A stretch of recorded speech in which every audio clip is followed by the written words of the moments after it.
Hey everyone, Admiral Seabass here.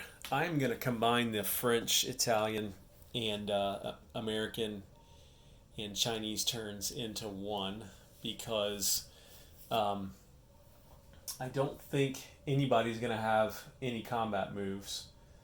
Um, and it's only going to be non combat. So and I'm going to do them kind of all at the same time because it doesn't really matter. So France is going to spend $2 on a tech roll and save six. Italy's going to spend $2 on a tech roll, $6 to move their battleship one forward on the ship production chart and save a buck. Not going to do any lend lease for the nationalists. U.S. is going to spend $2 on a tech roll, $4 to move their carrier forward, and the KMT in China are going to spend $4 on a mountain infantry and a militia. Okay, so let's go ahead and do all the tech rolls. And let's go ahead and pay for those for everybody, just so we don't forget to pay that back to the bank.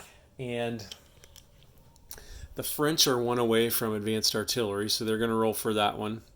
The Italians want to move forward on wartime economy, and the U.S. wants to move forward on heavy bombers. So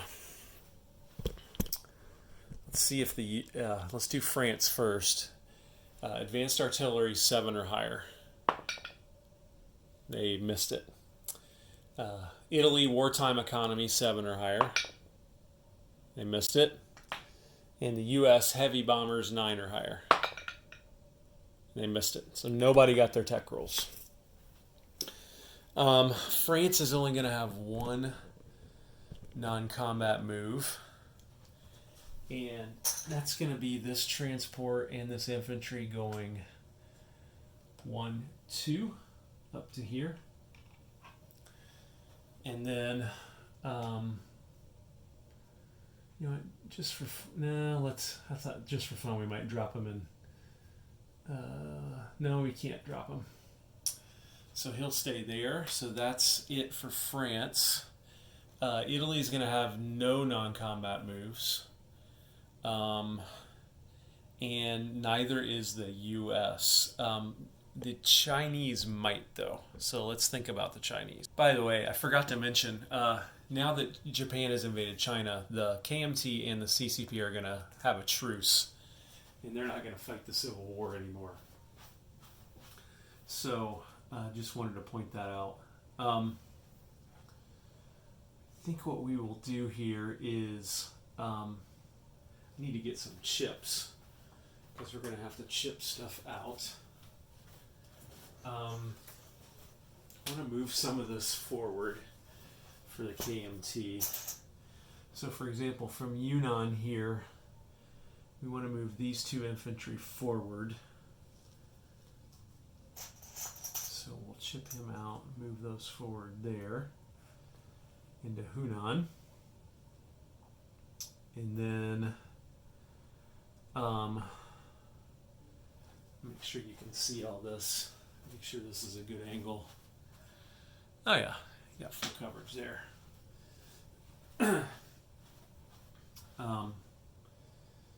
This cavalry, which I believe moves 2, does it not? Doesn't cavalry move 2? Check that. Yeah, moves 2. So this cavalry will go 1, 2, and move into there. And this mountain infantry will move forward into Yunnan. And then I think that's about it.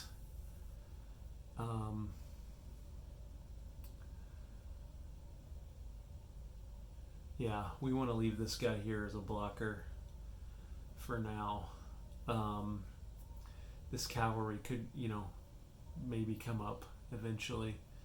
These two need to stay here along with these 3 or 4 militia.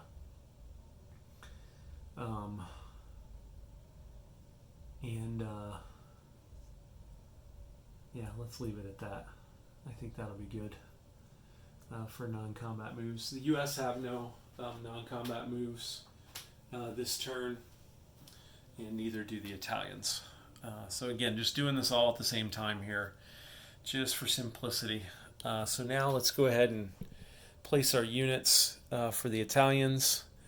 We'll pay the $6 to the bank, and then we'll come over here and we'll move their Battleship 1 forward to there.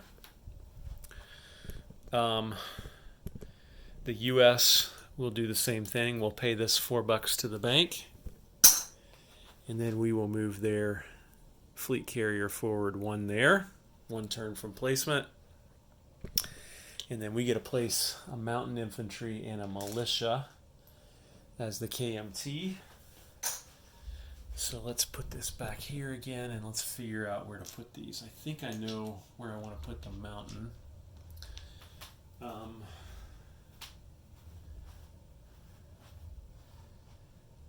Actually, I think I want to put them both up here. So I want to put the mountain infantry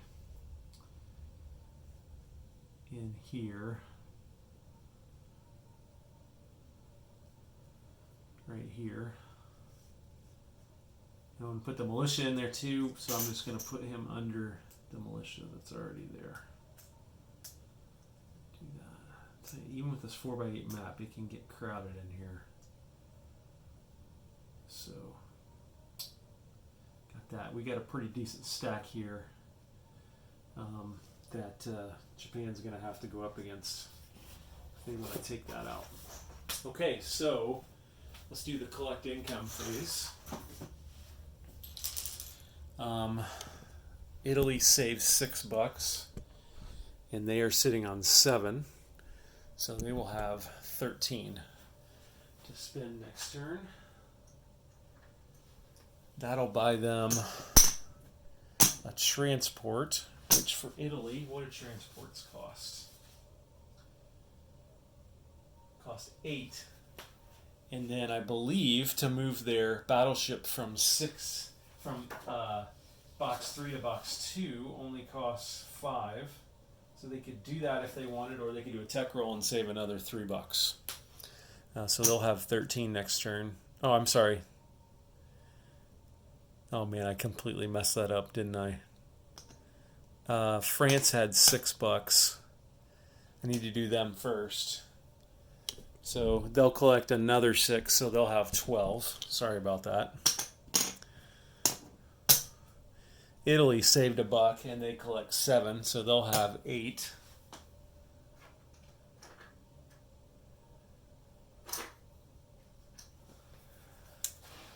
Which means they might have to make a choice. They need a transport at some point. And the U.S. collects 9. Wow, they're rolling it. They're swimming in money. So let me get them $9. And the KMT, look at this. U.S. has 9, KMT has 12. So they're going to be able to keep buying quite a few stacks of infantry or cavalry. I think I want them to buy a couple of cavalry next turn to try to some counterattacks, because the KMT infantry have this weird rule where if they roll an 11 or a 12, they retreat. So that can be bad. So we need to have them some cavalry to attack with. I think that's it. And let me check victory objective. Don't think anything has changed. So at the end of, we'll go ahead and move the turn marker forward to January 1938. And because last turn Russia made that border attack on Japan, Japan no longer got that victory point for Asian security. So it's Axis 1, Allies 11, Common Turn 0 at the end of July 1937. Admiral Seabass signing off.